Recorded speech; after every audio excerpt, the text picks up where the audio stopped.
9 common poses most likely to trigger yoga injuries, plus how to overcome and avoid them. According to estimates, more than 30 million people now regularly practice yoga worldwide. And 14 million of those include Americans who received a prescription for yoga from a physician or other therapist. 1. People have practiced yoga for thousands of years. During that time, the practice has earned a strong reputation for promoting well-being in both body and mind.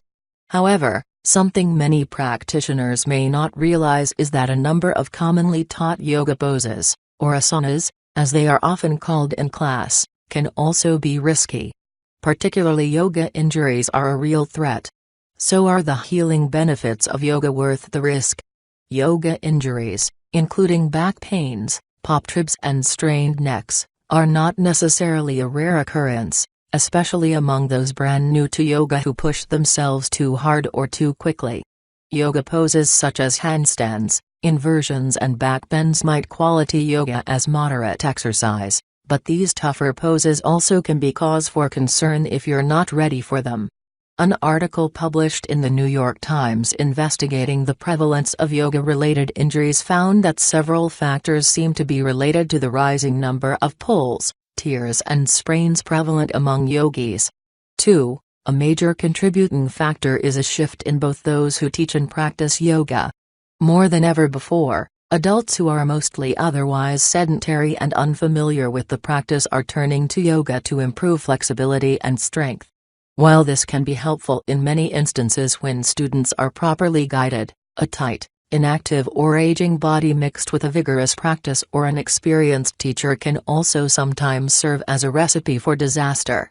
Given all of the proven benefits of yoga, but also the potential risks, what's a yogi to do? The solution to avoiding yoga injury seems to be a combination of taking your time to ease into the practice, listening to your body, never pushing yourself past the point of comfort when stretching, and also mixing yoga with other exercises to strengthen weak areas and reduce compensations. It's also wise to find an instructor who is well qualified.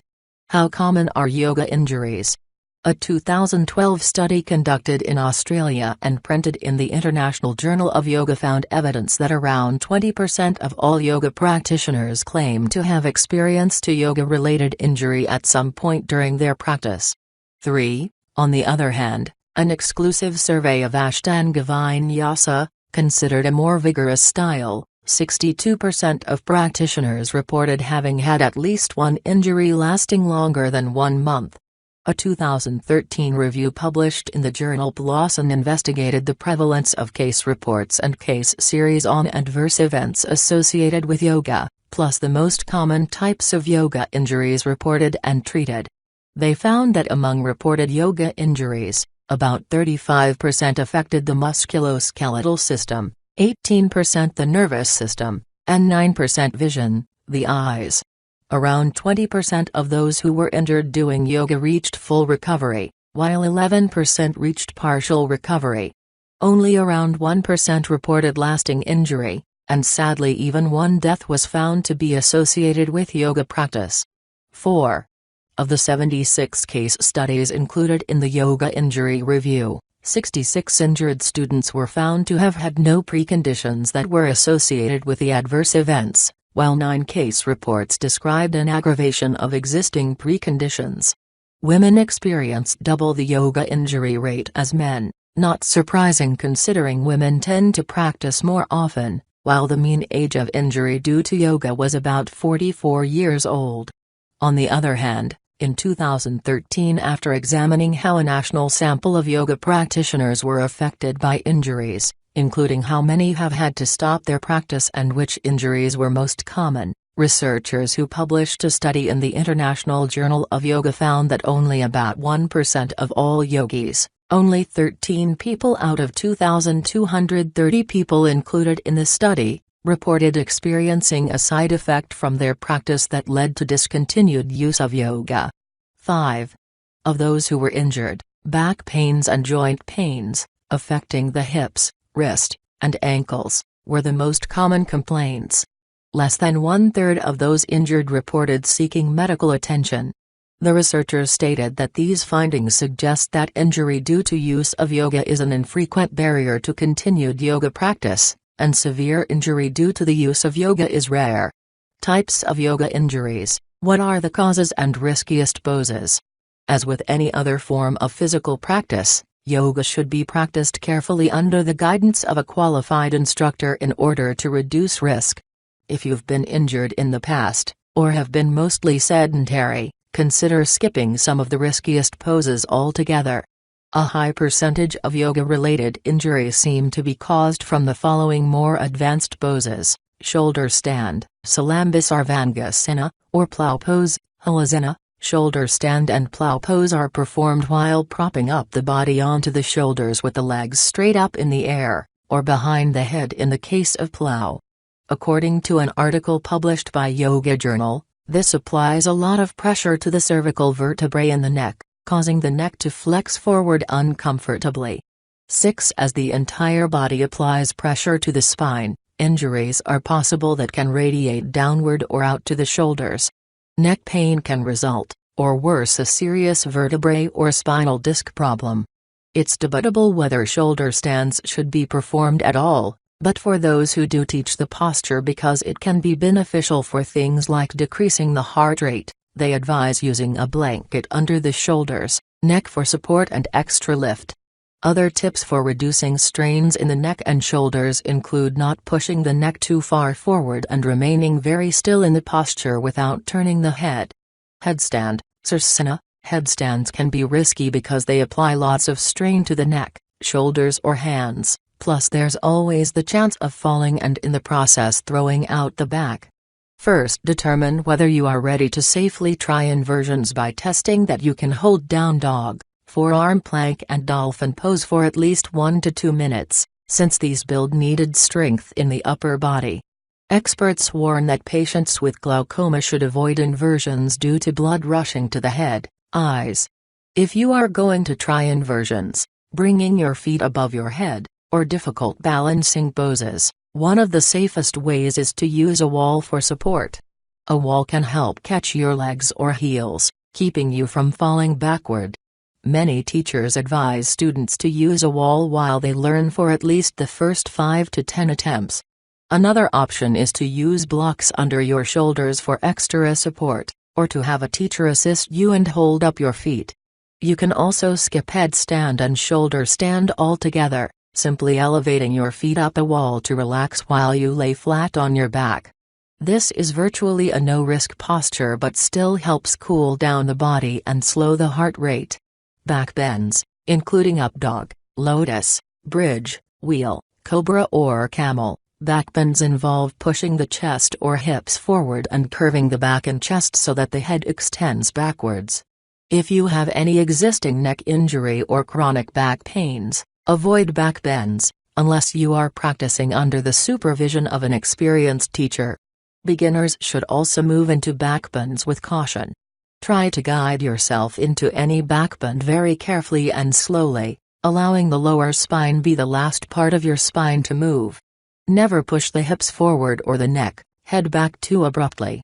Keep your knees, thighs and feet parallel as much as possible when bending back. This will help keep hips facing forward and prevent twists in the spine.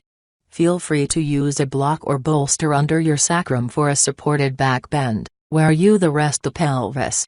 Poses that pull the sciatic nerve, such as sitting on the heels in Vajrasana. It's been found that some practitioners who spend too much time sitting back on their heels, perhaps when teaching yoga for several hours daily, can cut off blood supply to the nerves branching from the sciatic nerve into the heels or feet.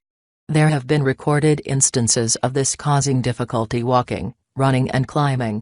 Too much pressure or strain applied to the sciatic nerve, which runs from the lower spine through the buttocks and down the back of the legs, is a common cause of recurrent radiating low back pain in adults. To prevent sciatic pain, stretch the legs and low back gently, give yourself enough rest between workouts, and consider treatments for lasting injuries like massage therapy or active release technique. 6 ways to avoid these injuries. 1. Gently stretch tight areas, avoid temptation to push too hard. Stretching, and similar dynamic movements like calisthenics should always be done mindfully, gently and slowing. Take your time loosening tight areas, such as the hips, calves or hamstring, being careful not to move too quickly into any poses. Try to warm the body up before any vigorous practice with some dynamic stretching, since this helps to loosen muscles that might be prone to pulls. It's okay to feel mild to moderate resistance while stretching or bending, but be careful not to push past your limits. Some teachers call this habit being led by the ego. Overstretching ultimately only sets you back, since it can worsen existing injuries and lead to tears, pulls and other pains. 2. Reduce muscular compensations through regular strength training. In addition to doing yoga, resistance training and functional exercise can help reduce compensations by building strength in weak areas. Aerobic exercise is also an important component of overall health, so keep in mind that attending slow-paced yoga classes might be doing more for your brain than your body. Focus on regularly doing cardiovascular and full-body resistance exercises several times per week based on your physical abilities. If you are weak on one side of the body, or in one particular area like your knees or hamstrings for example, try to build strength there gradually in order to reduce placing too much pressure on other compensating body parts. Just remember, slow and steady is the safest way to go when beginning any new type of exercise. 3. Practice yoga cautiously. Especially if you're a beginner, you should always practice yoga with a trained and qualified teacher, but still be careful to listen to your body during practice. Don't assume that any teacher knows exactly how to modify postures to suit your specific needs, and don't assume that you should be able to bend or move in ways that other students can. Every body is truly different, and therefore perfect postural alignment might not be possible for you in some yoga positions. If a teacher ever pushes on you, pulls, or applies pressure to get you further into a posture than feels comfortable, make sure to ask them to back off. 4. Consider sticking to gentler styles. If you're susceptible to dizziness, muscle cramps or the effects of heat and dehydration, keep in mind that hot yoga, Bikram, might not be the best match for you. Try to ease your way into any yoga practice by attending basic, beginner classes or workshops, or even trying restorative, yin yoga at first, which move at a slower pace. Learn the foundations of yoga poses from an experienced teacher so that you can build your practice safely from the ground up. 5. Use props for support. Props including yoga blocks, straps, blankets or even a wall or chair can really come in handy. These are especially useful for yoga newbies, the elderly or those recovering from injuries. Use a rolled-up blanket under the hips to help you in postures like pigeon or other hip flexor openers. If your hands don't reach the floor in any forward bend, side bend or twist, use blocks on the floor to bring the mat closer and take pressure on the legs as you bend down. Straps are useful when laying on your back and stretching the legs, just don't pull too tightly or quickly. Always feel free to ask your teacher for recommendations using props if you have limitations. 6. Get your doctor's advice if you have any injuries. Work with a physical therapist or personal trainer for guidance at first if you have any existing injuries prior to beginning a yoga practice. Ask for referrals or teacher recommendations. Get clearance to start a particular style if it tends to be vigorous, such as Ashtanga or Bikram, and discuss whether there are styles you should avoid. You can also get advice from your orthopedic or chiropractor if you're ever unsure of which postures and movements might be risky based on your limitations. Healthiest yoga poses. All of this being said, yoga has been still shown time and time again in clinical studies to offer various benefits: reduced stress or anxiety, improved range of motion, protection against falls, healthier image body, less trouble sleeping, and much more. A 2007 review published in Evidence-Based Complementary and Alternative Medicine including 32 articles found that yoga interventions are generally effective in reducing body weight, blood pressure, glucose level and high cholesterol. 7. This is probably why yoga remains one of the most popular complementary, alternative practices used worldwide. 8. To take advantage of all that yoga has to offer in a safe way, focus on practicing poses that seem to pose a low risk for injury. Lunges, great for building strength in the legs, plus stretching the hamstrings, which can prevent falls. Squats, or chair pose, as long as you take things slow. Squats can be a great leg and lower body exercise for thighs, butt, back and core. Keep the tailbone tucked and try to straighten the back to prevent straining. Forward bends, these help to stretch the hamstrings and back, just move slowly into straightening the legs. Gentle side bends, like forward bends, move into side stretches slowly. Try not to yank the neck or twist abruptly from the spine.